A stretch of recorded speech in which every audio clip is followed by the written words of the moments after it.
Magandang umaga po sa ating lahat at maligayang pagdating sa ating Division Media Conference 2026.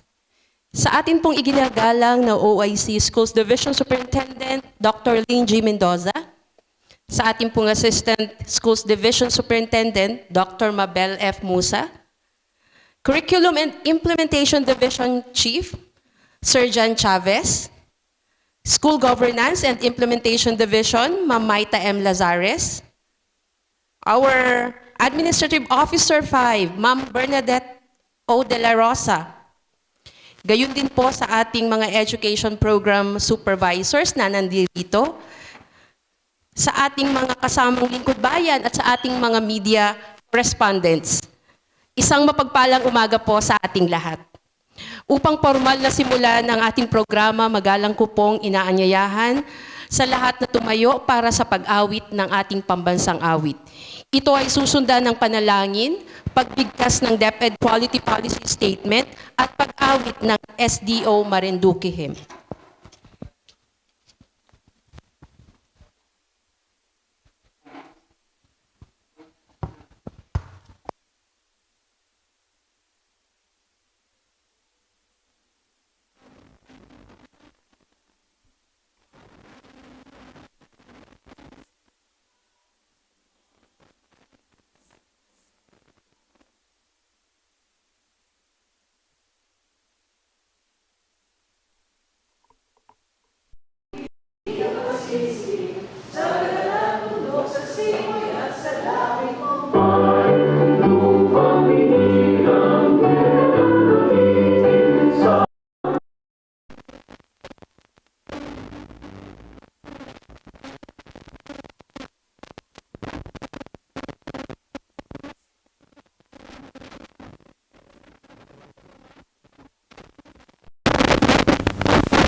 DepEd Quality Policy Statement.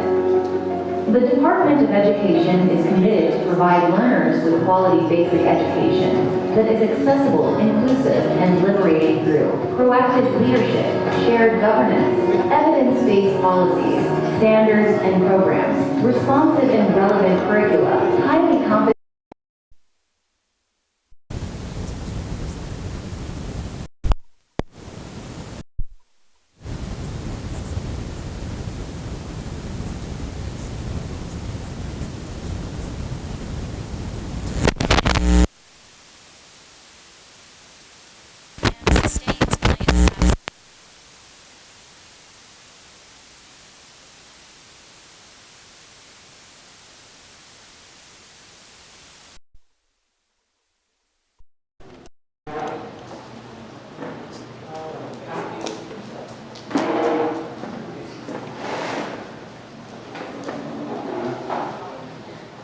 At upang kilalanin ang mga nag-isa sa gawain ito, anyayahan po natin si Ma'am Maida Lagran, Education Program Specialist 2 para sa pagkilala sa ating mga kasama at mga panauhin.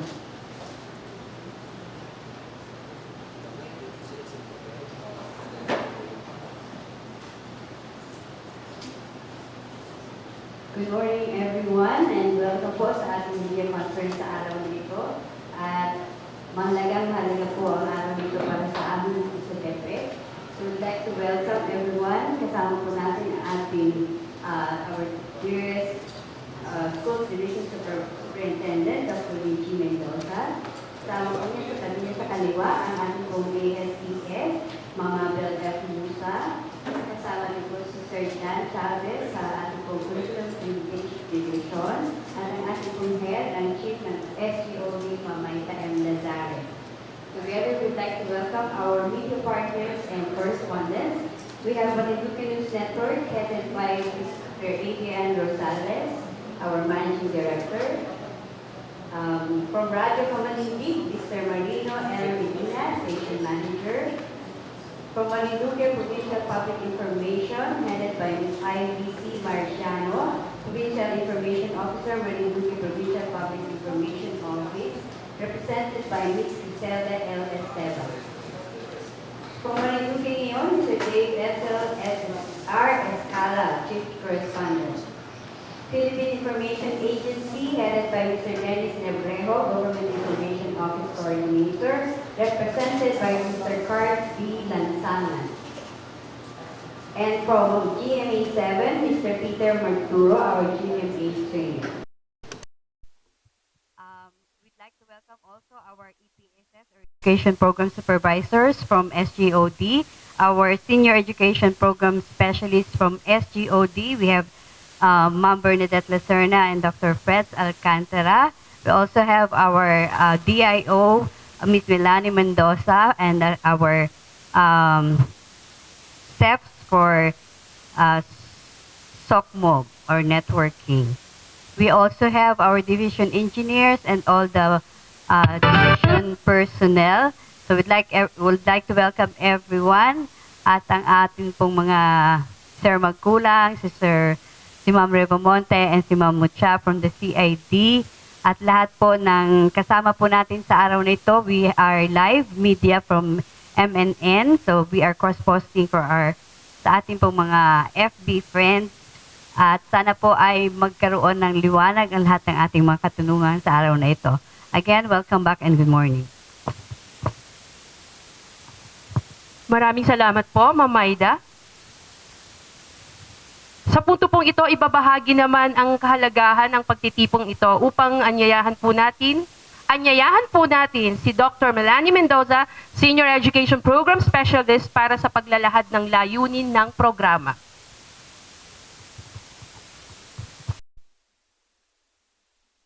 Magandang umaga po sa ating lahat, sa ating pong Chief Executive po na ating mga executive na miyembro po ng ang division ng Marinduque, DepEd Marinduque. We have our chief from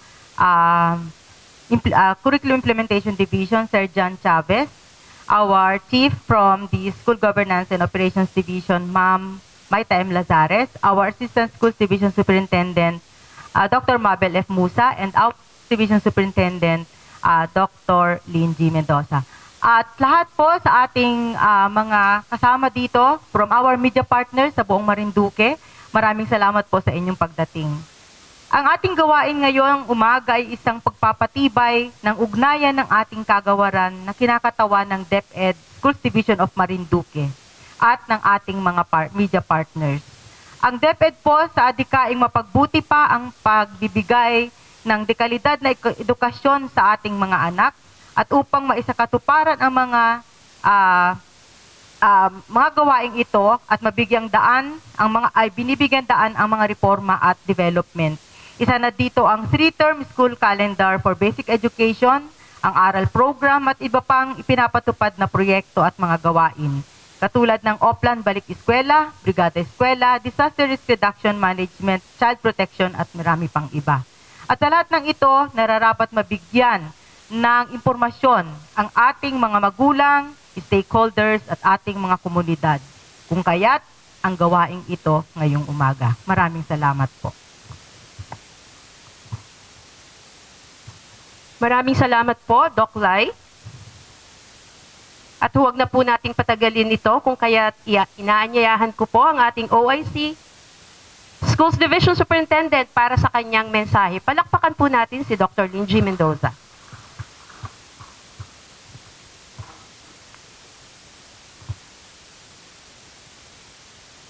Sa ating SDO Marinduque official, sa mga staff na kasama natin ngayon, at higit sa lahat sa ating media partners, isang napakagandang umaga po sa inyong lahat.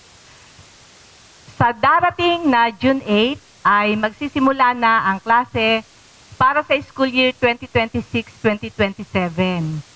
At kaugnay po ng pagbubukas ng klase, marami po kami katanungan na natatanggap tungkol sa mga programa na ating ipatutupad, tungkol sa kahandaan ng Schools Division of Marinduque para sa pagbubukas ng klase, at marami pa pong tanong tungkol sa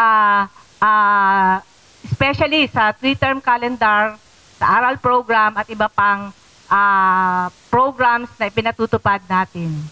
At sa pagkakataong ito, tayo po ay naririto para kami kasama ng ating tatlong officials from the SDO na ibigay po ang tamang impormasyon, sagutin ang mga tanong ng public sa pamamagitan ng ating media partners, at ang aming kahilingan na tulungan ninyo kami na maipaabot ang mga impormasyon na ito sa public. Ano po? Kasi mahalaga na maliwanag para sa mga magulang, sa ating mga other partners, at maging sa ating mga stakeholders, ano po, ang mga ipinatutupad ng Department of Education. Siyempre po, ito po ay naka-align sa programa ng Central Office, DepEd Central Office, DepEd Regional Office, at naririto po kami para masiguro na ang mga pangangailangan ng ating mga mag-aral, ng ating guro, ng ating mga paaralan ay matugunan sa pamamagitan ng mga programa na meron tayo. So muli, magandang umaga po sa inyong lahat. Ang aming taus-pusong pasasalamat po sa inyo sa ating media partner. So meron po tayo dito na 7 na kasama natin ngayon. Again, maraming salamat po. Thank you very much. Maraming salamat po, Ma'am Lynn. Tayo po ay dadako na sa pinakapuso ng ating gawain, ang conference proper. At sa punto pong ito, ibinibigay ko na po ang mikropono kay Dr. Fretzy P. Alcantara, Senior Education Program Specialist na magsisilbing moderator para sa pagpapatuloy ng ating talakayan. Isang mapagpalang umaga po.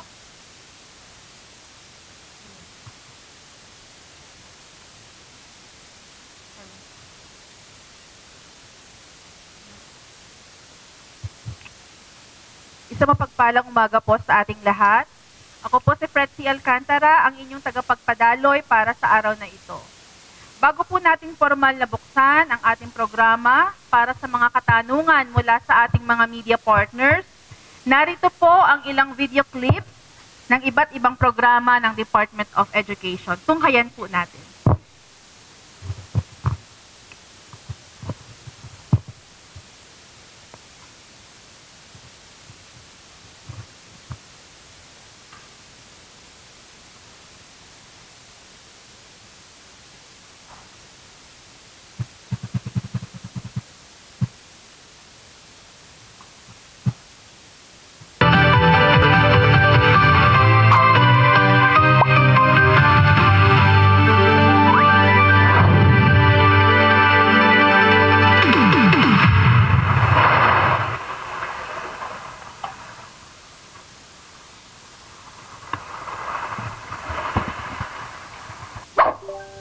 At dito pumapasok ang ARAL program.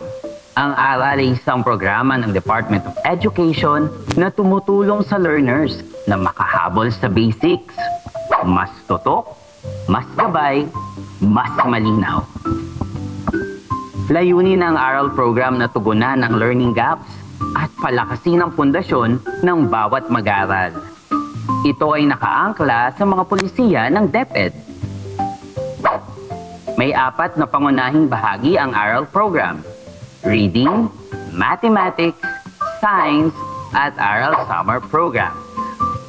Ngayong Summer 2026, Reading at Math muna ang tututukan para sa learners na nangangailangan ng dagdag na tulong. Para naman sa papasok sa Grade 12, may Senior High School Remediation Program. Nakatuon ito sa English at Mathematics.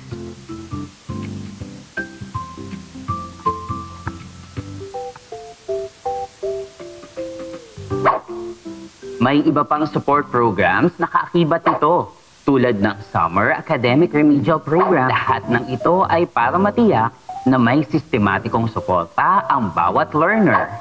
Sa mga guro, school heads at magulang, kayo ang katuwang sa pagkatuto. Sa mga mag-aaral, ito ang inyong pagkakataong bumawi, matuto at magtagumpay. ARAL Summer 2026. Tulong may puso, tulong na may bunga. Para sa karagdagang impormasyon tungkol sa ARAL Summer Program 2026, basahin o iskan ng QR code na ito. Sa bawat klase, may mga mag-aaral na mabilis makaagapay. At mayroon ding nangangailangan ng dagdag na gabay. Hindi ito usapin ng kakayahan lang. Hindi dahil kulang sila sa pagsisikap.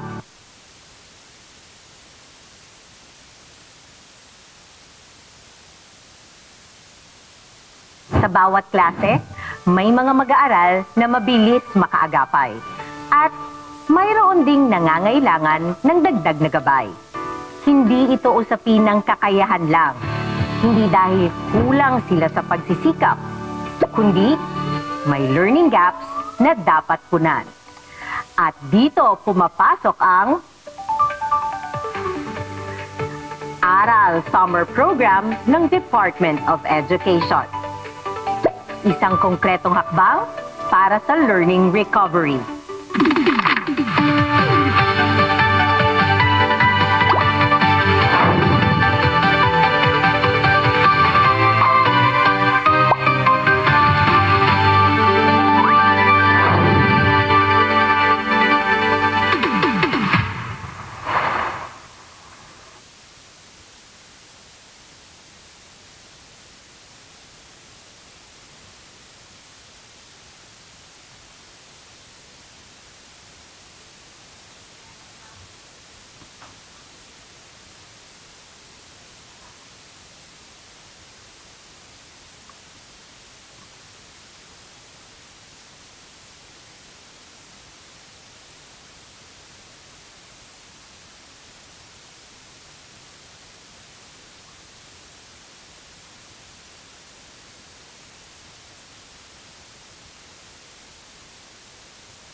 po. So tayo po ay magsisimula na ng ating media conference. Pero bago po ang lahat, upang maging maayos, organisado at produktibo ang ating talakayan, narito po ang ilang mahalagang paalaala para sa ating mga media partners. Bago ang pagtatanong, pakisabi po muna ang pangalan at ang kinakatawang publikasyon o media outlet. Hinihikayat din po natin na maging direkta o malinaw ang ating katanungan. Isang tanong po muna kada turn. At ang ating pong media conference ay tatakbo lamang ng 1.5 oras. Ngayon po ay formal na nating bubuksan, sisimulan ang mga katanungan mula sa ating mga media partners. Ang una po nating pag-uusapan ay ang kahandaan ng mga paaralan ng Schools Division of Marinduque para sa taong panuruan 2026-2027. Ang unang katanungan po ay magmumula sa Marinduque Provincial Public Information Office.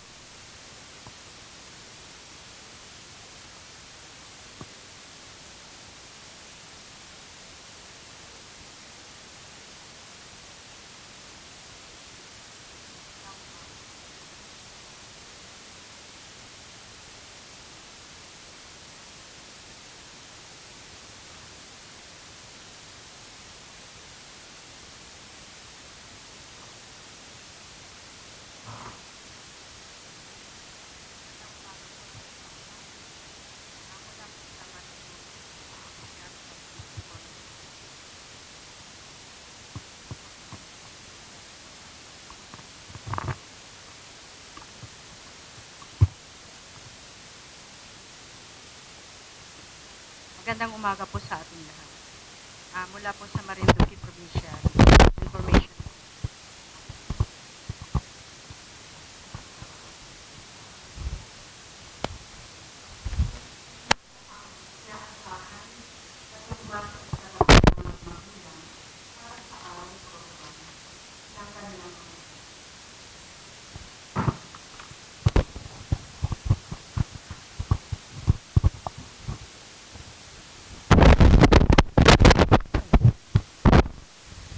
Maaari na pong sagutin ang mga katanungan.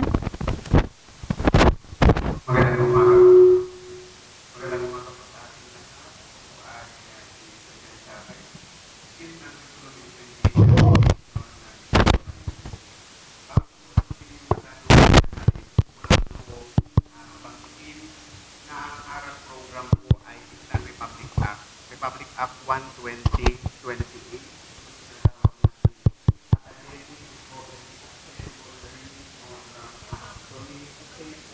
Ito ay isang batas. At ito po ay karoon ng Part 2025. Magandang katanungan po ang banggit at sinasabi po natin na ang mahalagang tulong o role ng parents or mga magulang at ang komunidad natin ay ang pagsuporta doon sa programa at pagkatuto ng kanila pong mga anak. So yun lang po ang talagang magagawa ng mga magulang at ng community. Suportahan dahil po ang activity na ito or gawaing ito ay para po sa pagkakaroon ng magandang edukasyon ng kanila pong mga anak. Salamat po sa kasagutan ng ating CID Chief. Ipinapaalala po natin, ang una po muna nating pag-uusapan din ay ang tungkol din po sa kahandaan po ng ating mga paaralan. So, we should focus first po sana sa our first question, which is all about the preparation of the Schools Division of Marinduque for school year 2026-2027. So, ang ating pong sunod ay ang PIA Marinduque.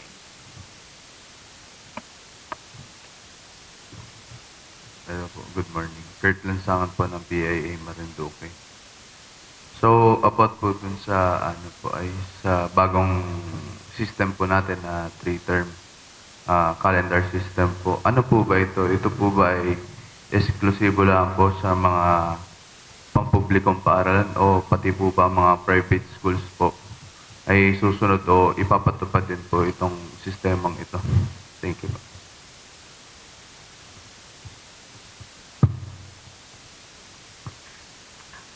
ang atin pong 3-term school calendar in the basic education curriculum ay batay po sa DepEd Order number 9, series of 2026. So yung pong katanungan na kung ito'y eksklusibo lamang para po sa ating pampublikong paaralan ay ang kasagutan po ay hindi. Maaari pong implement ng mga private schools ang 3-term calendar sa kondisyon po na yung class days na 200 to 220 ay kanila pong may isa sa katuparan. Ganun na din po yung kahandaan ng kanila pong guro, kanila pong facilities at ang kanila pong mga learning resources na gagamitin po sa pagpapatupad ng 3-term calendar.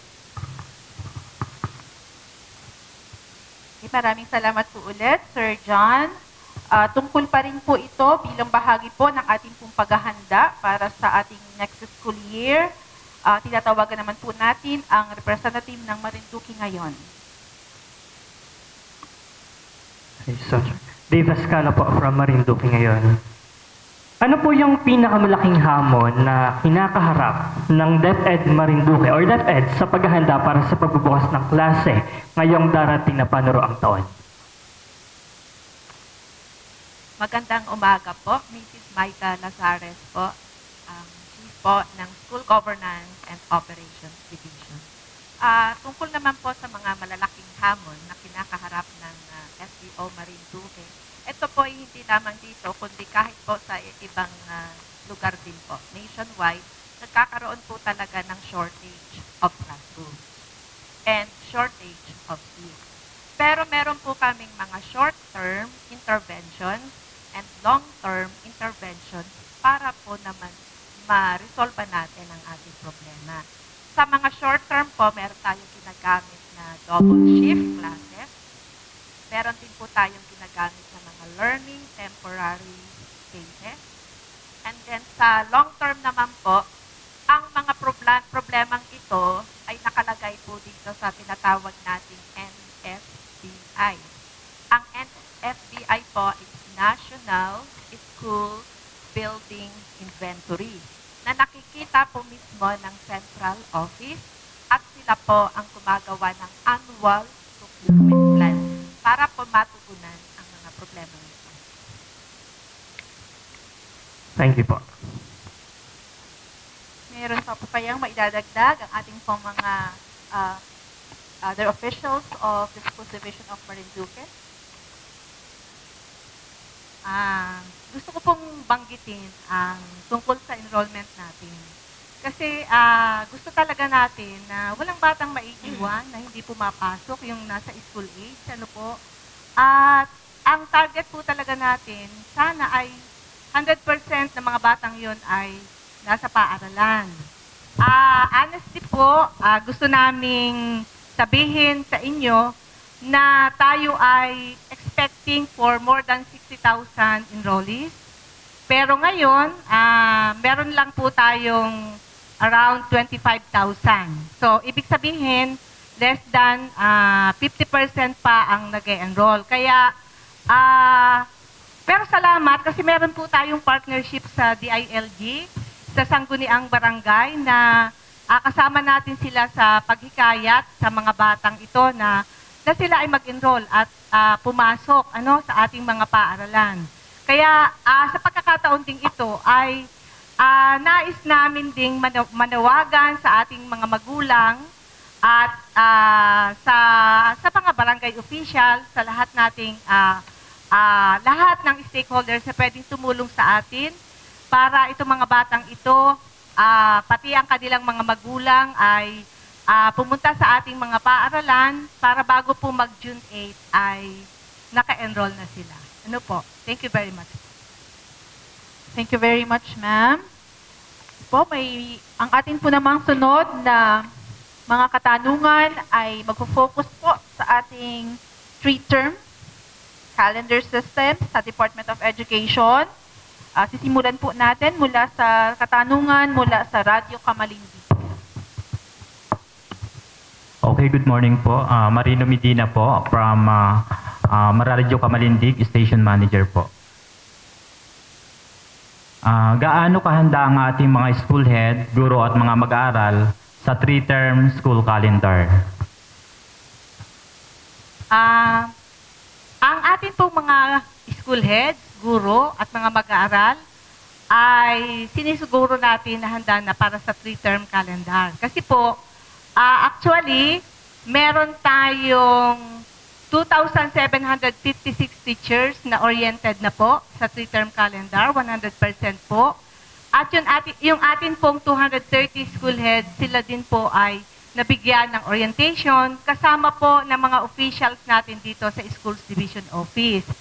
Ngayon, bukas po ay magkakaroon kami ng Division Management Committee meeting at sisiguruhin namin na kung may hindi pa maliwanag talaga after the orientation, ito po ay aming masagot. So, ang focus po ng aming Division Mancom ay clarification sa mga posible na katanungan. Ano po, maaaring during the orientation, meron silang mga na-miss at yun po ang sisiguruhin namin na masasagot namin bukas po. So, sisiguruhin po namin na talagang handa na po para sa 3-term school calendar. Thank you. Isa pa pong karugtong na katanungan mula naman sa GMA Stringer. Hello, magandang umaga po sa atin lahat. Peter Magturo po, Stringer dito sa Marinduque. Ito po ang aking katanungan. Paano po isasagawa ang 3-term school calendar sa Schools Division of Marinduque? At ano po ang dapat asahan ng mga magulang sa pagpapatupad nito? Okay, bago ko po sagutin ay para po maliwanagan natin bakit po ini-implement natin ang 3-term school calendar sa buong Pilipinas. Ano po? Batay po sa ating mga nakalipas na school calendar, malimit po na may karoon ng structural limitations yung programa ng pagpapatupad ng taong panuruan. Isa na rin po dito ay yung pagkakaroon ng madalas na disruption ng klase. Hindi naman po yan lingid sa inyong kaalaman. Nandyan po ang bagyo, and then may mga piyesta na ginagawa na kumbaga saan po ay ang schools ay nahihingan din ng partisipasyon. Ano po? Yan po ilan lamang. And then kung meron pong mga ganyan, nagkakaroon po tayo siyempre ng halimbawa sa time po ng November and December, marami talagang disruptions of classes. Na yun po ay nakukuha yung mga araw na yun na sa halip sana ay ginugugol sa pag-aaral ng mga bata. So kaya po sa 3-term school calendar, ang Department of Education ay may tinatawag po tayong opening block, instructional block, at yung tinatawag nating end of term block. So meaning to say po, pag sinabi nating opening block, kasi po, pagpasok ng mga bata, nagkakaroon dapat ng diagnosis and assessment. Tinitingnan po ang kakayahan o yung narating na pagkatuto ng atin pong mga mag-aaral. So nagbibigay po tayo dyan ng CRLA. Ang CRLA po ay tinatawag nating Comprehensive Rapid Literacy Assessment na tinitingnan po natin dito yung knowledge na mga learners natin when it comes to reading. So meron din po tayong tinatawag na RMA o yung Rapid Mathematics Assessment na tinitingnan naman po natin ang numeracy skills at saka yung mga natutunan ng atin pong mga mag-aaral. And then yung pong PhilIRI. So doon po, kasi po dati ang mga guro agad ay meron agad lesson plan. Although hindi naman talaga na isa sa katuparan yun, it's because our teachers are conducting assessments. Katulad po nung mga nabanggit ko. So sa 3-term, binibigyan po ang ating mga guro at ang mga paaralan na gawin ang mga ito. Para at least po, kung tayo ay inassess natin sila, tayo magsisimula ng tama. So aalamin natin sino yung mga mag-aaral na nangangailangan pa ng gabay ng guro. na produkto po yun or galing doon sa assessment. Now, doon po sa tinatawag nating instructional block, yung pong instructional block ay pinipigilan po natin ang anumang activity na kunin ang service ni teacher para sa ibang bagay.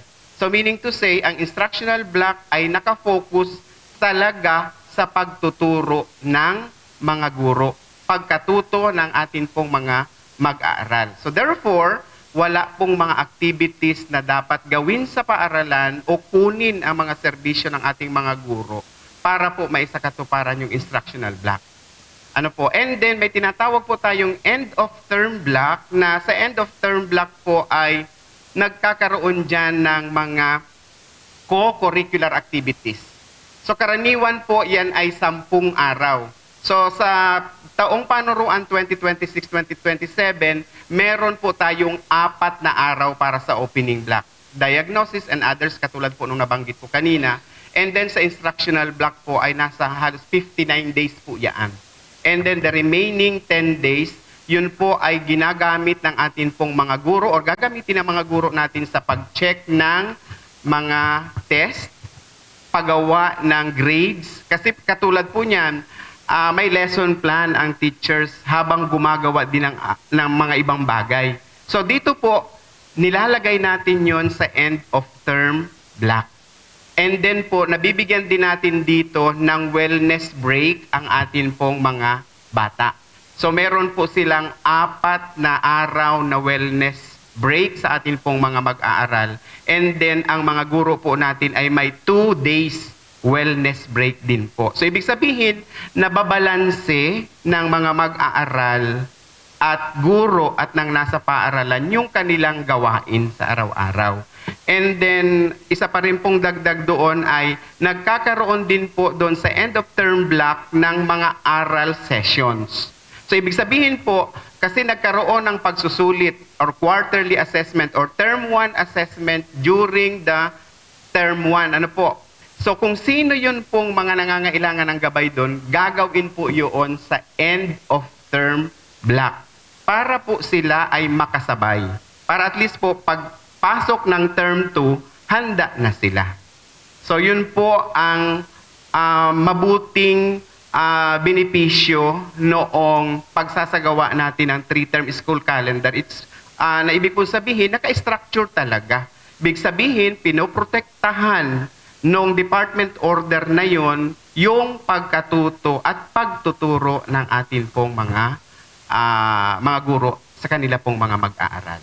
So yun po ang kabutihang dulot ng end of term ng ating pong 3-term school calendar. Thank you, Sir John. Salamat po. Thank you po. Isa pa rin pong katanungan mula naman sa Marinduque ngayon. Still with the 3-term calendar po tayo. So, nabanggit na po ni Sir yung ibang sagot dito sa tanong na ito. Pero, itatanong ko po ulit, baka may maidagdag pa. So, ano po yung magiging epekto pa ng 3-term school calendar for basic education sa mga school events, sports competitions, and extracurricular activities? Okay po. Nabanggit ko na rin po naman kanina, na yung mga yan ay doon po natin ilalagay sa end of term block. So meaning po sabihin, kung tayo po ay may 3 terms, meron po tayong 3 end of term. So end of term sa term 1, end of term sa term 2, at end of term sa term 3. So meaning to say po, doon lamang ilalagay lahat ng activities dapat na gawin. Although mayroon pong mga activities, halimbawa magkakandak ng district meet. So pinapayagan naman po ang mga mag-aaral natin at ang mga coaches na gawin yung mga ganitong gawain. Hindi lang po sa sports, marami pa ay katulad sa journalism, pwede po nilang gawin yan pagkatapos ng klase. So, karaniwan po nagaganap yan ay mga 3:00 ng hapon hanggang onwards po, yung mga ganyan. Basta po, hindi makukuhaan ng oras yung regular instruction. Yan po. Follow up po. Meron po kasing mga LGU po, minsan po ay hinihiram yung mga estudyante. Kaya madalas po naantala rin yung mga klase. Ano po yung masasabi po natin tungkol po dito? Base po sa nakalipas na orientation, yung nabanggit po ng ating SDS kanina, kung gaano kahanda ang ating mga schools at mga teachers natin, nagkandak po ang Department of Education ng orientation in the implementation of 3-term school calendar noong May 19 for our school heads at noong May 20 para po sa ating mga teachers. Para lang po sa inyong kaalaman, hindi po kumbaga ay yung naganap na orientation ay mula mismo sa mga tao natin sa Department of Education sa Central Office.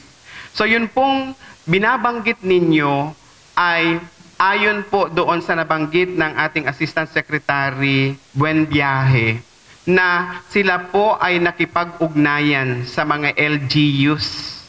Kasi po as well as in the suspension of classes. Kasi kung wala pong coordination, hindi natin mapoprotektahan ang instructional block. So kaya po nililinaw doon na ang lahat ng mga ito dapat talaga ay doon natin gagawin sa end of term block. So meaning to say po, they have the consultations with the LGUs and other relevant offices as regards po in the protection of the instructional block ng atin pong pagtuturo sa ating mga bata. Thank you so much po. Thank you po. Para po mas lalo nating maunawaan itong 3-term calendar ng Department of Education, panoorin po natin ang inihanda po na video clip.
at masusing reforma sa curriculum at academic recovery, isinusulong ng DepEd ang 3-term school calendar upang higit na mapahusay ang pag-aayos ng oras ng pagkatuto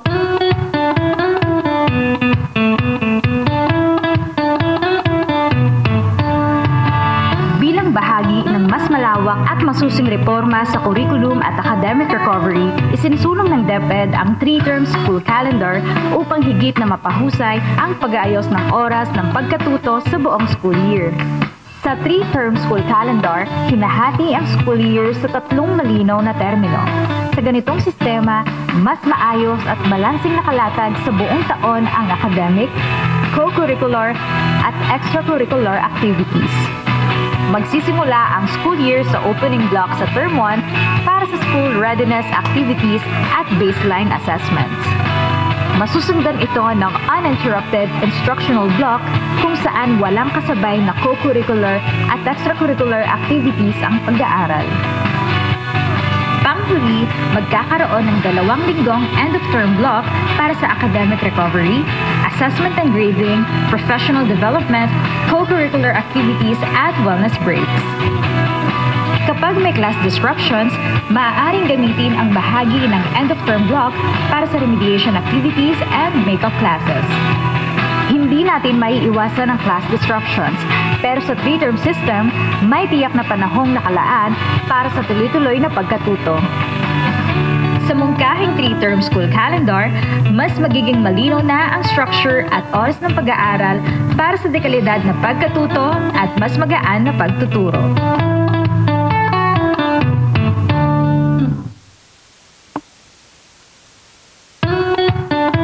Yan po. Yan po ang ating video clip. Additional information para sa implementation ng 3-term calendar po sa Department of Education. Ipagpapatuloy po natin ang pagbibigay ng mga katanungan mula sa ating media partners. This time po ay pag-uusapan natin ang tungkol sa ARAL program. Ang una pong katanungan ay magmumula sa Marinduque News Network.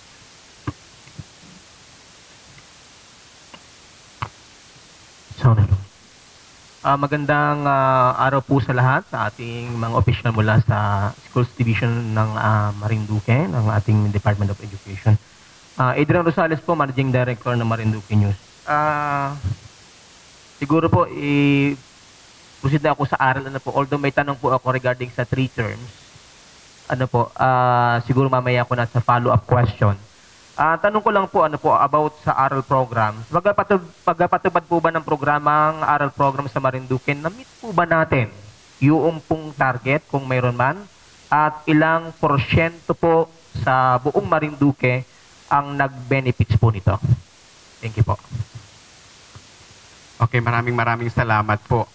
So, base po doon sa DepEd Order number 10 series of 2026, ang ARAL program po ay tinawag natin na ARAL Summer Program. Pero bago po yon, gusto kong linawin na ang ARAL program po talaga ay nagsisimula sa beginning of the school year. So, ibig pong sabihin, magkakandak talaga ng mga assessments ang mga teachers natin para ma-identify who are those learners na nangangailangan po talaga ng gabay when it comes to literacy and numeracy. So doon po, kasi doon sa DepEd Order number 9, naka-embed na po doon sa instructional block yung pagtuturo doon sa mga ARAL learners natin. So, ibig po sabihin, continuous ang remediation and intervention para po sa mga learners na ito. Now, at the end of the school year, magkakandak po uli ng year-end assessment. So ano po, para makita natin na ilang mag-aaral mula doon sa nakuha nating data sa beginning ang nagkaroon ng benepisyo or nagkaroon umangat ang kanilang performance. And yun pong hindi nagkaroon talaga ng pag-unlad, sila po yung pupunta talaga sa ARAL Summer. So meaning to say, yun pong natuto within the school year, mag-i-exit na po sila sa ARAL program. Meaning to say, kasi po ay natuto na sila nung mga skills na hinahanap sa kanila. So ang ipapakita ko pong datos sa inyo ay yung end of the school year data po natin. So para po sa reading, tayo po ay ang mga beneficiaries po nito ay ang incoming grades 2 to 11 learners natin. At ang tinitingnan lamang po natin dito ay ang English, yung literacy pagdating sa learning area na English. So sabi ko nga po, ang key stage 1 ang ginagamit natin dyan ay CRLA. At yung key stage 2 po, meron tayong tinatawag na PhilIRI. No po? So, sa senior high school, nagbigay po ng assessment when it comes to literacy sa mga grade 11 po natin. So, sa amin pong datos, meron po tayong 4,446 incoming grades 2 to 11 learners. So meaning to say po, yan yung dapat mag-a-undergo ng ARAL Summer. Di ba po, nabanggit naman kanina na ang ARAL Summer ay support sa mga learners natin, structured at focused ang binibigay dito para sila ay matuto. So, sad to say na meron po lamang tayong doon sa 4,446, meron lang po tayong 2,665 learners na talagang pumasok sa aral summer. So, bakit po? Ang reasons ay nagabakasyon ang mga bata. Yung ilang mga bata ay hindi interesado. Ganon din ang mga magulang ay complacent o yung hindi man po masyadong supportive doon sa programa. Katulad nga po nung nabanggit and gusto kong i-emphasize na ang Aral Summer is not a burden for our teachers and not a burden for our learners. Ito po ay support sa kanila so that when they enter the incoming grades, kung sila ay grade 2, magi-grade 3 sila, hindi na nila problema ang literacy and numeracy. So yan po sa English lang. For grade 12, meron tayong 2,365 and only 698 are really religiously attending the Aral Summer. So meron po tayo ngayon, nagtapos na po kahapon, yung 20 days. Kasi po yung aral is a tutorial and remediation in nature po talaga. Ibig sabihin talagang tinuturuan sila at nakafocus sa kanilang need. So yan po ay pagdating sa reading. So pagdating po naman sa Aral Math, ang programa natin sa Aral Math ay for incoming grade 2, grade 3, and grade 4. So meaning sila po nung nakaraang school year ay grade 1, grade 2, at grade 3. At saka yung incoming grade 12. So ang binigay naman sa kanila, Rapid Mathematics Assessment for grade key stage 1. Ano po? So sila, meron po tayong 807 na na-identify sa buong Division of Marinduque na dapat sila po yung papasok sa Aral Math.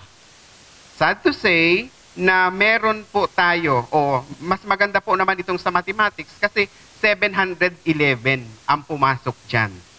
And doon sa incoming grade 12 na 2,232, only 303 po ang pumasok. So kaya po, kinukuha namin ang pagkakataong ito na talagang i-advocate po sa ating mga parents yung kahalagahan ng programa. Kung ang mga mag-aaral po natin ay ayaw mag-aral summer, dapat sana yung aral program in the entire school year, sinusuportahan nila at sila'y pumapasok. Para at least po, natututo sila. So when the end of the school year assessment, kukuha sila at ang resulta nila ay pumasok doon sa tinatawag nating at level na sila, yung at grade level ready sila, hindi na po sila mag-aaral summer. So yun po ang kahalagahan. So dito po sa PhilIRI, gusto ko pong ilinawin na yung po mga mag-aaral natin, halimbawa, binigyan yung grade 4 to grade 10 ng PhilIRI. May mga passages po kasi yan ay bibigyan ka muna nung sa grade level mo. Now, kung hindi mo mabasa yan, ibababa yan sa grade level. Say, grade 10, hindi mo nabasa ang mga materials dyan, ibababa yan ng grade 9. Hindi mo pa rin nabasa, ibababa yan ng grade 8. Hindi mo pa rin nabasa, ibababa ng grade 7. Although grade 10 ka, your reading level is at grade 7. So yun po yung kandidato or dapat pumasok sa aral. So para at least pagdating noong tamang panahon, siya po ay magiging grade level ready. Yun po ang aim ng Department of Education at ng aral program. So yun po. So, siguro po follow-up, ma'am, yung sa naging explanation po ni sir. Ano po ang mangyayari? Kasi ang baba po talaga nung ibang mga grade, mababa yung datos nung nag-aral summer. So, ano po ang magiging resulta po nito sa pagpasok nila doon sa susunod na level? At how about po doon sa mga graduating, yung mga grade 12? Kung hindi sila hindi nila ma-meet itong aral program po na ito, especially yung summer, kung medyo mababa nga po yung kailang reading comprehensive dun sa dapat na level na meron sila? Yes po. So magandang katanungan po yun. Probably, kasi po next school year na magaganap na po sa June 8 ang opening natin, school year 2026-2027, doon sa 4 days na opening block natin, di ba, nabanggit po natin na magkakaroon ng assessment. Probably, ang magiging result po nila, kasi kung hindi sila nag-aral summer, ay sila pa rin po yung magiging candidate for aral program intervention. So meaning to say, nabawasan man ay kaunti lang. Na po. So kaya lang po pagdating naman doon sa grade 12, kasi po yung aral summer ay hindi po nilagay doon na ito ay magiging cause ng failure mo sa grade 12. Ibig sabihin, inassess lang po doon yung literacy skills mo. But, hindi man yun garantiya na kung ikay bumagsak dito, ikaw ay babagsak ng grade 12. No po? So, merong case kasi pong ganon na pasado siya ng grade 12, pero during the time na kumuha siya ng reading assessment, mababa ang nakuha niya, of which na-identify siya sa central office data, sa dashboard, na itong mga batang ito, kailangan talagang mag-undergo. So, kaya lang, nitong mga nakalipas, marami ang post sa FB na bakit daw agawing mandatory. Although, nakalagay po talaga yan sa guidelines. So, ngayon po, ang mangyayari dyan ay kung magkakaroon man ng tracing saan galing ito, big sabihin ay mauulat sila na sila ay talagang hindi nag-undergo ng aral summer. So kaya nga po ang pakiusap at ang aming advocacy ay maging malinaw ang lahat ng ito sa ating pong mga stakeholders, lalo higit sa mga magulang. Although nagkaroon po kami ng orientation sa mga school heads natin, and then they cascade to the school level yung orientation, ano ba yung aral program. Sa kasalukuyan nga pa, nung nakaraang taon, nagkaroon kami ng training, and even we trained or we capacitate our teachers na magaturo doon sa aral program. So, nag-undergo po kami niyan lahat. Kaso nga lang, yung support from our parents, tsaka kasi ay ang sinasabi nila ay bakit summer na ay meron pang aral program. Walang magiging aral summer kung sila ay natugunan doon sa aral program in the entire school year. Opo. Thank you po, at siguro sa ibang katanungan naman doon sa related po sa aral program. Thank you. Salamat po. Kahalin tulad pa rin po ng katanungan para sa aral ay magmumula sa PIA Marinduque. Sir, PIA po. About lang po sa schedules po ng aral program. Ano po ba ito? Kagaya rin po ng, yung sa summer po na aral, daily rin po ito sa buong, sa week po. Okay po. Sa weekdays po pala. So parang ang tinatanong po ninyo is about the schedule of aral program. So sabi ko nga po kanina, base doon sa DepEd Order number 9 Series 2026 natin, naka-embed po yung aral program doon sa class schedule ng atin pong mga teachers. So, opo, ito po ay nagaganap, maaaring mangyari, o kasi ang nakalagay po natin sa mga DepEd Order natin ay kailangang 2 to 4 times a week na nag-range po from 30 minutes to 60 minutes. So inuulit ko po, ito'y mangyayari right after the classes. So, ibig sabihin, dapat makumpleto muna ng mga bata yung talagang intended na pag-aaralan nila sa loob ng sa learning session nila and sa isang araw, and then magkakaroon na sila ng aral. Ano po, na naka-separate po ang time nun. Kasi po ang ina-protection na natin, hindi dapat sila mawala sa classroom instruction. Thank you, sir. Maraming salamat po. Another question po would be coming from Radyo Kamalindi. Okay, magandang umaga po ulit. Sinasabi na ang aral program ay pabigat sa mga guro. Ano ang maibigay na assurance ng DepEd na ito'y hindi balakid o pabigat sa mga guro? Maraming salamat sa Radyo Kamalindig. Yan po talaga ay, di ba, talagang halos nababash po ang Department of Education and even marami talaga ang post. Naiintindihan po namin o nauunawaan namin yung kanilang mga pangamba na maaaring maging pabigat sa mga guro ang aral program. Gayunpaman, nais po naming tiyakin na po na ang Department of Education na ang aral program ay hindi idinisenyo para maging dagdag na pasanin, kundi isang suportang sistema para sa mga guro at mag-aaral. So una po, under doon sa 3-term school calendar, ang instructional time po is better organized.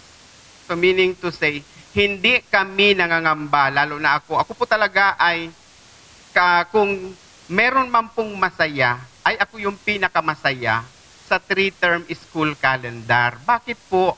Kasi ay sa instructional block, I am sure that our learners and teachers are really nandoon po sa kanilang mga classroom at sinisiguro ang pagkatuto ng ating mga mag-aaral.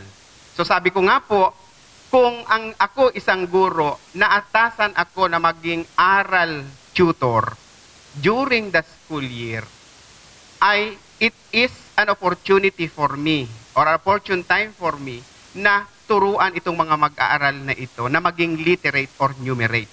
Ano po? So, at doon po naman sa may tinatawag din po kasi tayong summer remedial program.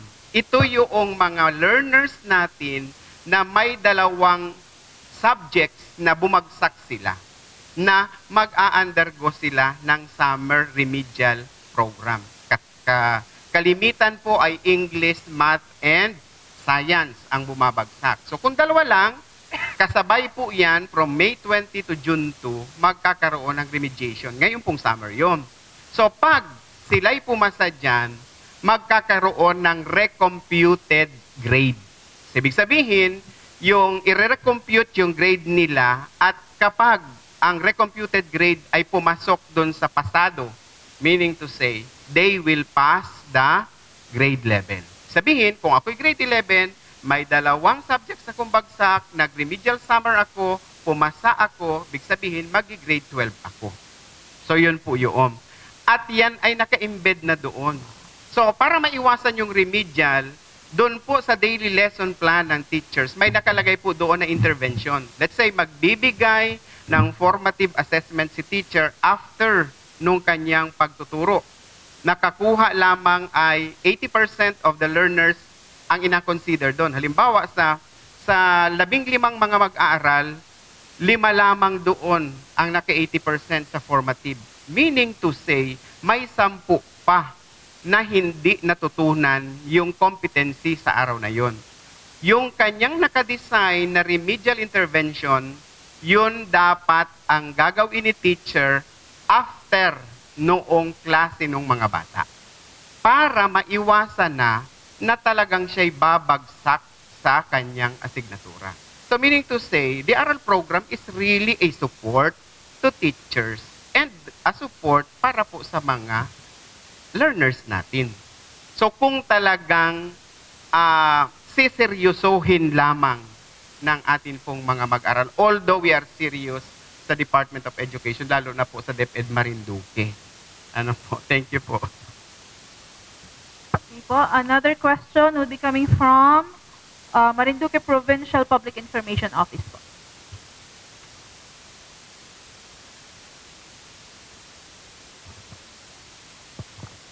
Hello po. Paano po ang paghahanda ng DepEd Marinduque sa pagbubukas ng klase?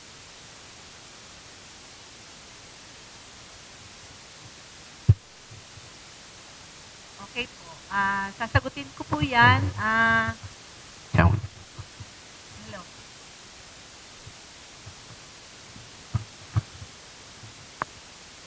Hello.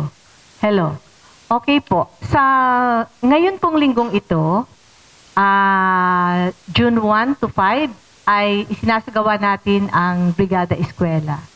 So in terms of school facilities, ay inihahanda natin at sinusiguro ng ating mga paaralan na malinis ang mga classrooms, maayos ang paligid, malinis din ang paligid, at ligtas po ang mga bata. Ibig sabihin, walang kisame na maaaring bumagsak sa kanila.